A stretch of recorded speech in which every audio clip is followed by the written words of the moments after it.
Apat na profitable market na magandang pasukin kung magsisimula kang magnegosyo. Health market, beauty market, money market, at subscription market. Bakit? Malaki ang pwedeng kitain dito sa mga market na to. Ito ang tatandaan mo. May pera sa problema. Kaya profitable ang mga market na to. Number 1, sa health, napakaraming tao ang may health problem.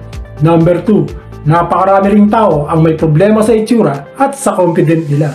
Number 3, napakarami ring tao ang may problema sa pera at may desire na kumita ng pera. At pang-apat, ang dami-dami nating subscription na binabayaran buwan-buwan.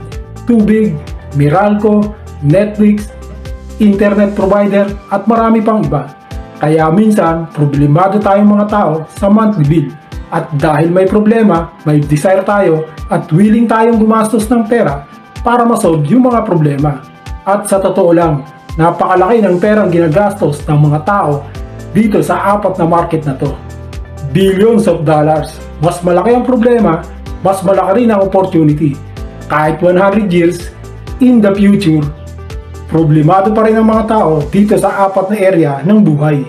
Kaya kung plano mong magsimula ng business, I suggest ito din yung mga market na pasukin mo. Ito ka makakapagsimula ng business na pangmatagalan at malaki ang potensyal na kitaan.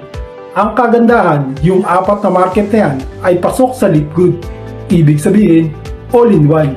Ikaw, ano dito sa mga market na to ang papasukin mo? Health market, beauty market, money market, subscription market, or all in one? I-comment mo.